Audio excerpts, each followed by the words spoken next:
চট্টগ্রামের একটি গার্মেন্টস কারখানা থেকে পার্বত্য এলাকার সশস্ত্র সংগঠন কেএনএফ এর 20,000-এরও বেশি ইউনিফর্ম উদ্ধারের ঘটনায় দেশজুড়ে চাঞ্চল্য সৃষ্টি হয়েছে। কেএনএফ এর মোট সদস্য সংখ্যার তুলনায় বহুগুণ বেশি ইউনিফর্ম তৈরির পেছনে কি উদ্দেশ্য ছিল তা নিয়ে দেখা দিয়েছে নানান প্রশ্ন। নিরাপত্তা বিশ্লেষকরা আশঙ্কা করছেন সংগঠনটি বড় ধরনের অপারেশনের প্রস্তুতি নিচ্ছিল কিনা তা এখনই গভীরভাবে খতিয়ে দেখা দরকার।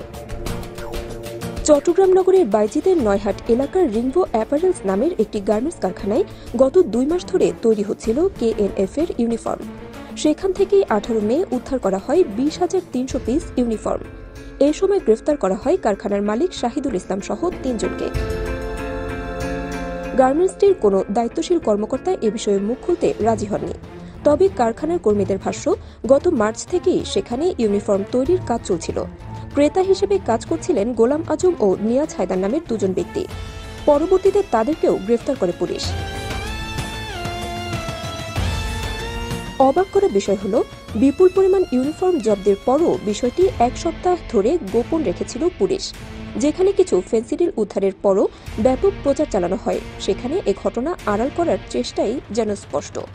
এ নিয়ে পুলিশের ভূমিকা নিয়েও উঠেছে নানা প্রশ্ন। কেএনএফ এর প্রকৃত সদস্য সংখ্যা নির্দিষ্টভাবে জানা না গেলেও মাঠ পর্যায়ের বিভিন্ন সংস্থা ধারণা করছে তা কয়েকশো থেকে 1,000-এর মতো হতে পারে। তাহলে এত বিপুল পরিমাণ ইউনিফর্ম কার জন্য বানানো হচ্ছিল?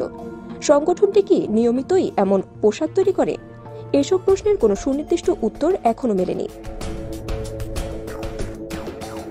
নিরাপত্তা বিশ্লেষক মেজর অবসরপ্রাপ্ত এমদাদুল ইসলাম বলেন, সম্ভবত কুকি চীন ভূরাজনীতির কোনো একটি ফাঁদে পা দিয়েছে।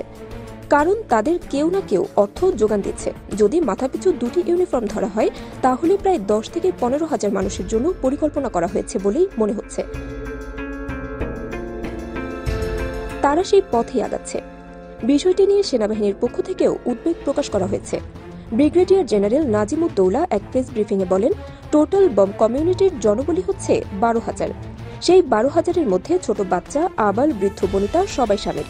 সেক্ষেত্রে এই 30,000 ইউনিফর্মই কেএনএফ এর কিনা সেটা খুঁজে দেখার সুযোগ আছে।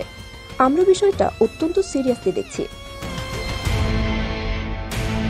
জানা গেছে, কুকি চীন সদস্যদের নিয়ে এসে 2 কোটি টাকার চুক্তিতে এই ইউনিফর্ম তৈরির অর্ডার দিয়েছিলেন মহেলা সিন মার্মা ওরফে মং নামের এক ব্যক্তি।